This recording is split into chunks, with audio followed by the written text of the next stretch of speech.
Greetings, everyone. I am Dr. Mollie Innocent-Cupid. I am a second generation Haitian American residing in Georgia. I am a licensed clinical social worker, and I also have a PhD with a focus on the intersection of race and mental health. And that is actually what inspired me to bring this talk to you all today, which is a conversation around embracing Black stories and talking about the narrative that the Black diaspora has, and really connecting that with mental health and mental wellness. So let's talk about why. Why is this such an important topic? The Black immigrant population is growing very, very rapidly in the US. Starting in the 1960s, when the immigration allowed for um, individuals from Black nations to come into the United States, very much influenced by the Civil Rights Movement. Since then, the population has continued to grow. It has actually more than tripled in the past 20 years, and is something that we need to, as mental health practitioners, as policymakers, as social workers, whomever, we need to be mindful of that population and the unique stories that they bring with them. One of the things that I've discovered is that the Black diaspora is often really has an experience like an invisible immigrant. When we have dialogue and conversations, particularly in politics, when we talk about immigrants, we're oftentimes worried about the southern border, right? We're talking about a specific group of people. Well, when Black immigrants come to the United States, they tend to assimilate, at least phonetically, um, to what matches their skin color, which is the Black population. And so oftentimes we don't recognize or we're not aware of the unique struggles, the unique traumas, and the unique experiences that they have or what they're bringing with them from their home countries. As it relates to mental health, what we've found, what research has found, is that there is a deterioration in mental health as they increase their exposure to American society. This is a trend that continues with each subsequent generation, causing second and third generations to display significantly poorer health than non-Black immigrants. So when you're taking a look at Black immigrants and white immigrants coming in at the same time, and you're comparing the time that they're in the United States, what we find is that there is a deterioration in mental health or mental wellness for the Black immigrant population that does not happen with their white counterparts. And so, as we focus on a couple of points during this talk, the first is how to explore racial and ethnic identities beyond the traditional checklist. The second is understanding the nuances of the Black and foreign experience through identity salience. And we'll talk about identity salience, meaning the key pieces that you carry with you, the key identities that you carry with you, from one space to the next, from one day to the next. That is a core part of who you are and how you view yourself and how you interact with the world around you.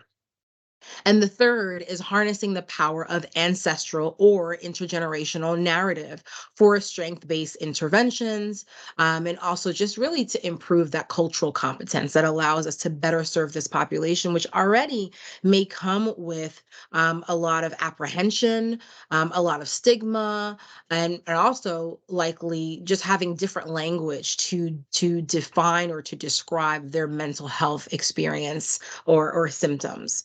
And so those are the three focus areas for today's talk. Looking beyond the checkbox. And so I think we're all familiar, if we've ever taken a survey before, if we've ever filled out a job application, there are boxes. And the boxes are typically Black or African American, Native Hawaiian, white, Asian, American Indian, and then there's the second section that allows for the Hispanic or non-Hispanic identifier. Um, the adjustment to um, the racial breakdown in the United States can be challenging for individuals who come from a very homogenous racial country. So if you're coming from a place in which everyone around you is Black, there may be issues like colorism. There may be issues like socioeconomic status differences or tribe, so on and so forth. However, race is not often the most salient identity for them. And so when you're faced with a checkbox, you're coming in as a Black immigrant and you have these checkboxes and you see that it says African American, well, what does that mean? If I'm coming from Jamaica, do I define myself as African American?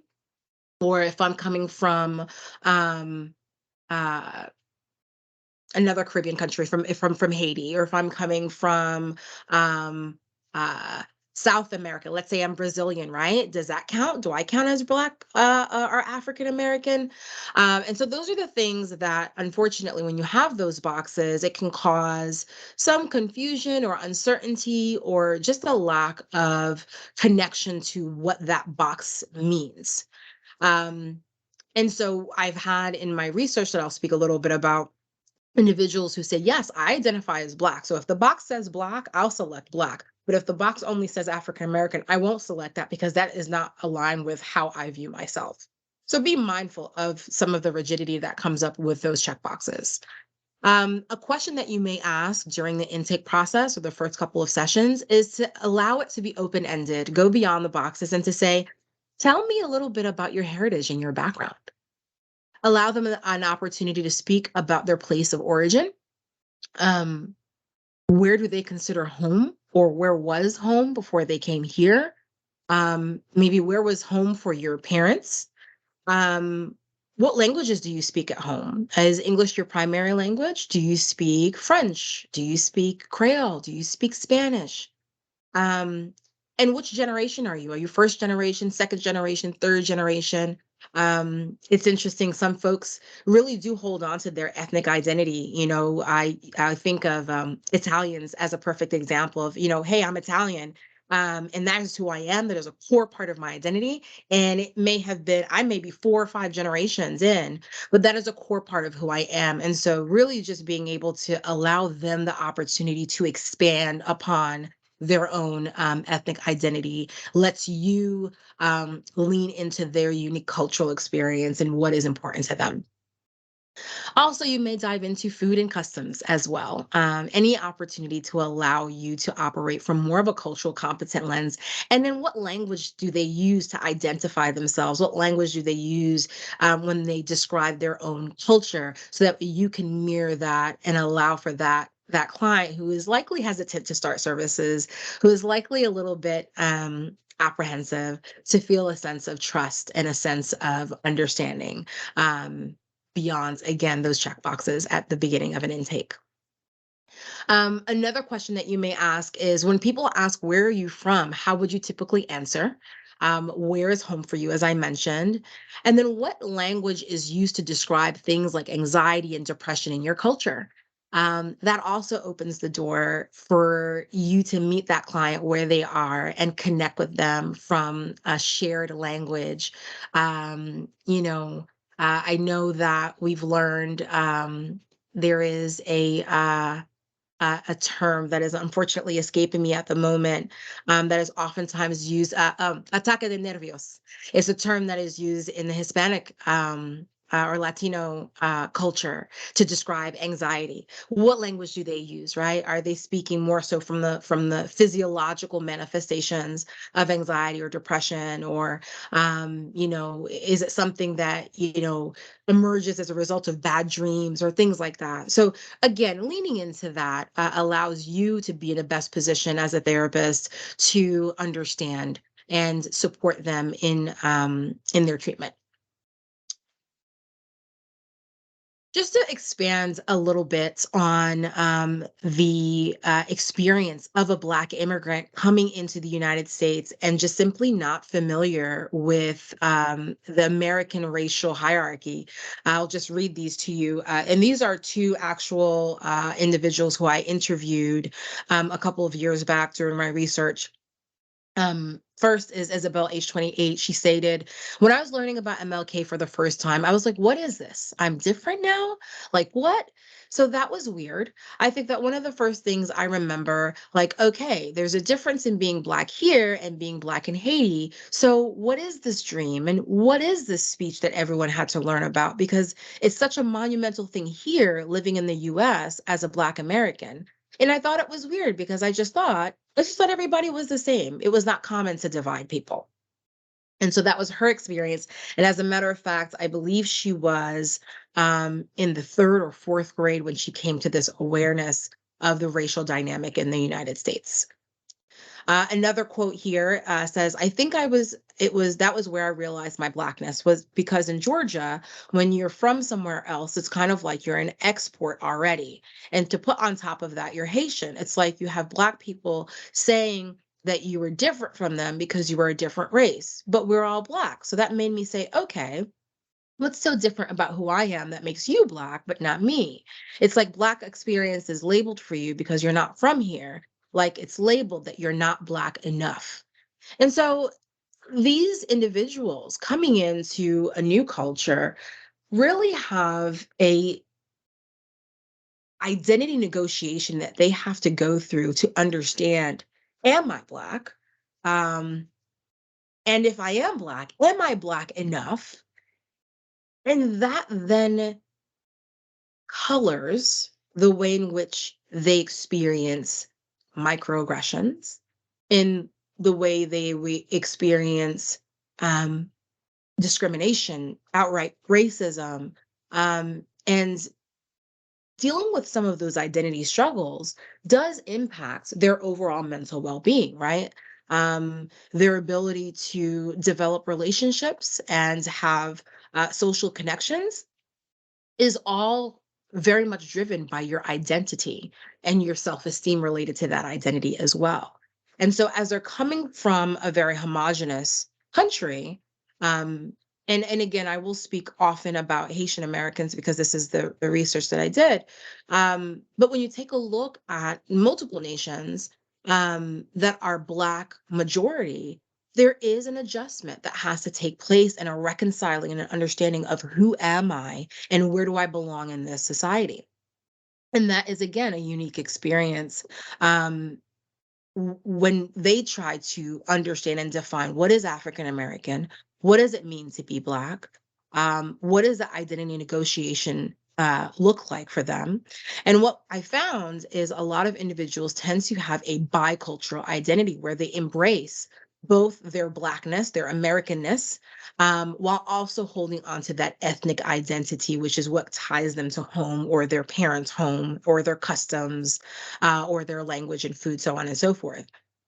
And so you'll see here in these graphs below, there is a first generation on your left-hand side where you'll see that a handful of folks developed a racial awareness during childhood, their childhood years or their teenage years, but there were quite a few of them that did not develop a racial awareness until adulthood. And then compare that to the racial awareness that emerges for second generation on the graph to your right. And that the majority of these individuals became aware of their race below earlier than 12 years of age.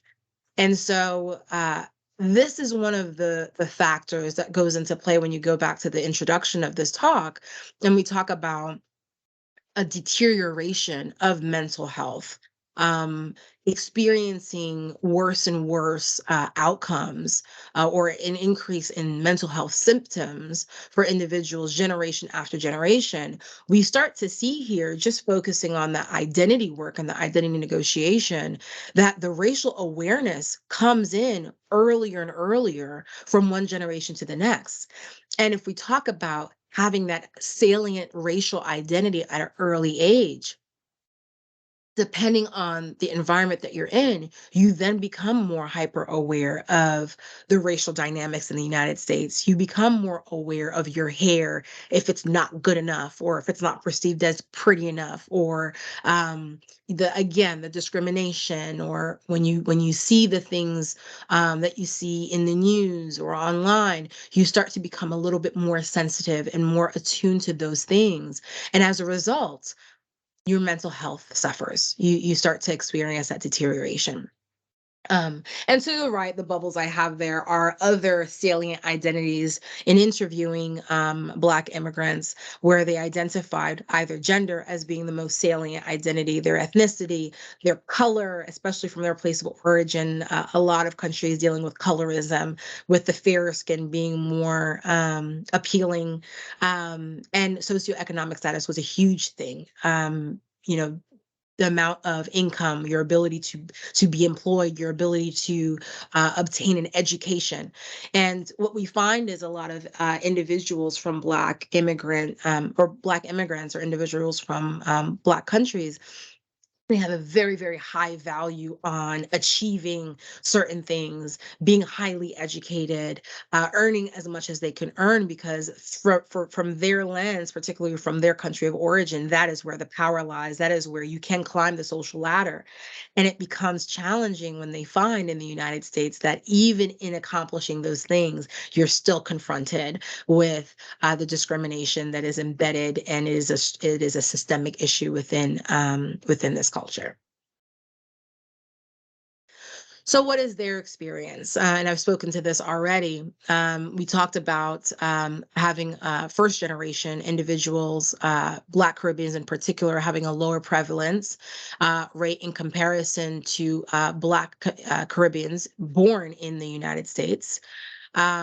We have higher rates. Black Caribbean men had a higher rates of post-traumatic stress disorder of all of the groups included. And when I said all the groups, this doesn't elaborate to include first generation, second generation, and Black Americans.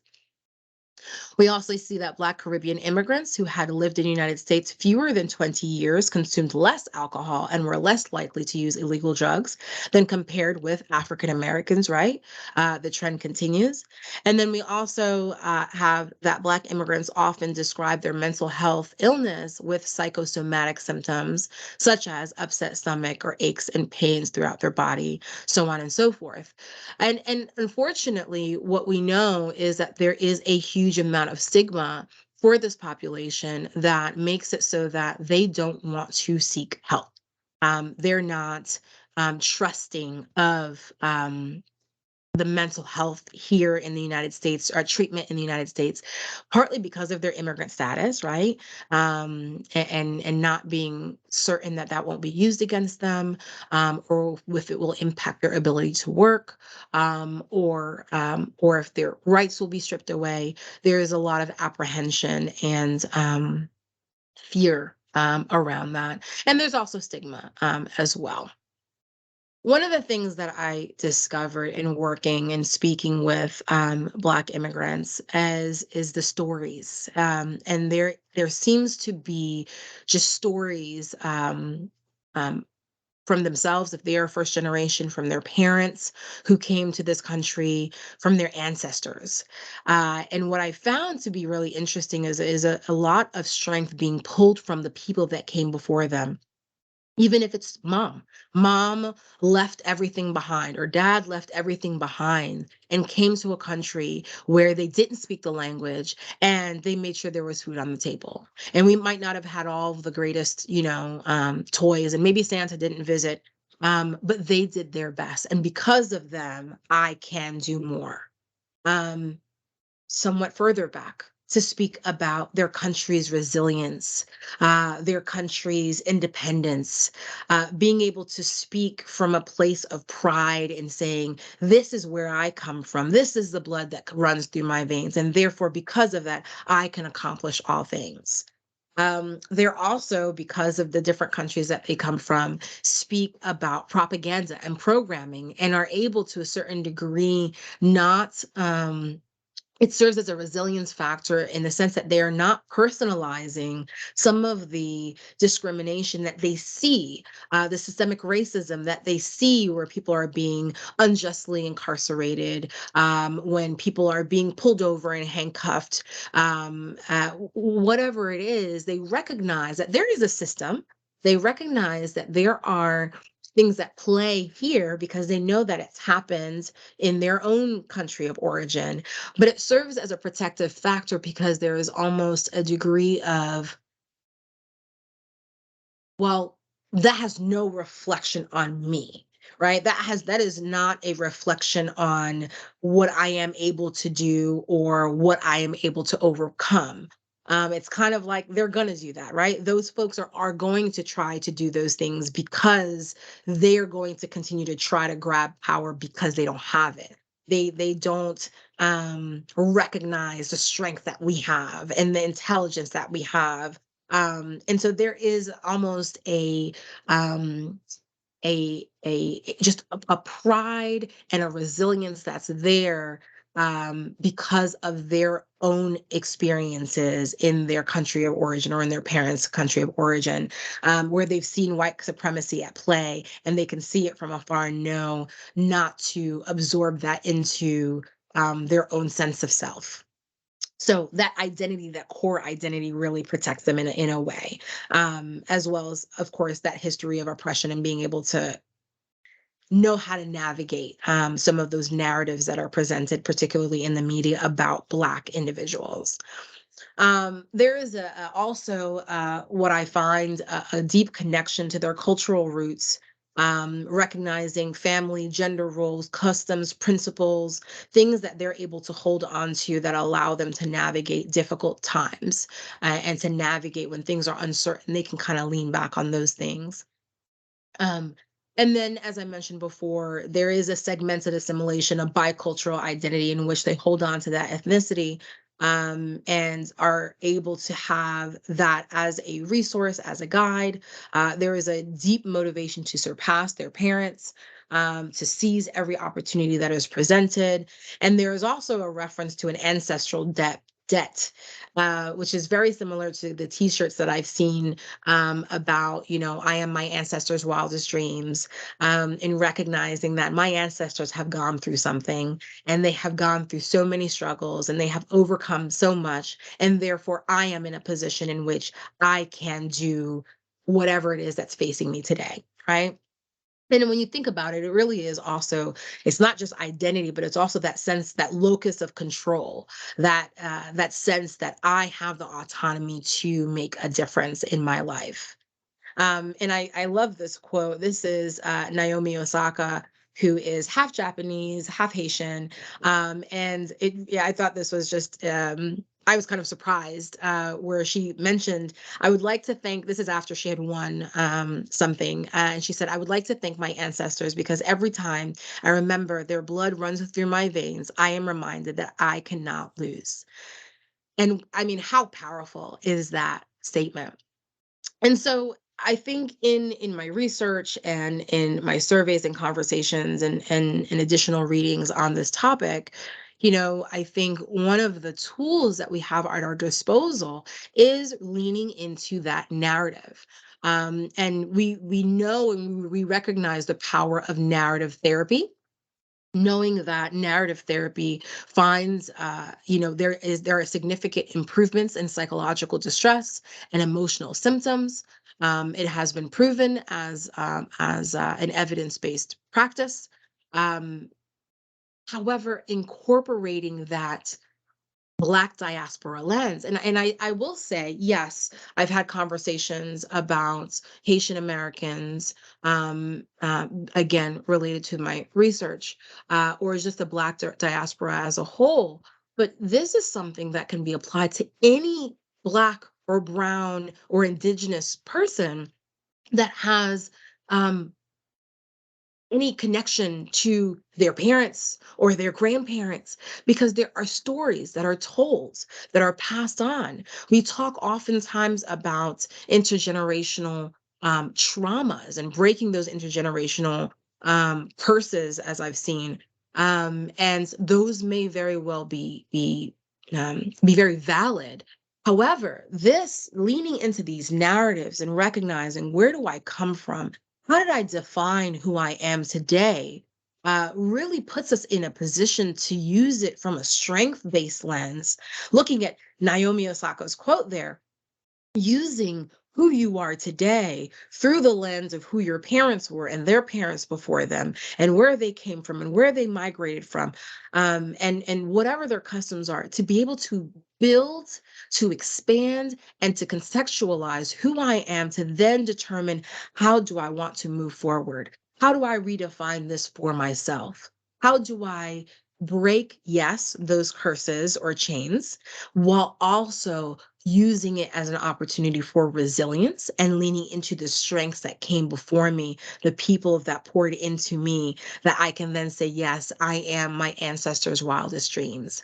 To be able to heal some of those traumas, those hurts, and to be able to identify opportunities for resilience, to validate the day-to-day experiences of microaggressions and racial battle fatigue and the discrimination that occurs today, but recognizing, okay, how do we validate that?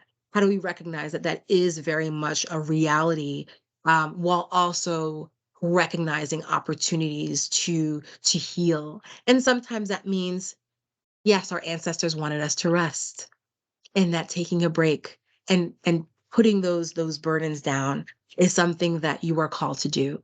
Recognizing that, the struggles of the people before you do not have to be your struggles, right? How do you want to redefine this for the next generation, right? For your children or for whomever it is that looks up to you. And also, it allows to explore opportunities for connection. I've seen a lot around decolonizing therapy, or decolonizing the way in which we do things. And what allows us to do that is to go back to our roots, to go back to um, the intergenerational culture, and using that as a tool to say that today, what I'm experiencing today does not have to be this way. It's an opportunity to empower our clients and to empower individuals through sharing their story, to define it and to use it as a tool to move forward. So my time is up. I hope you enjoyed this talk. I look forward to connecting again. Thank you for the opportunity.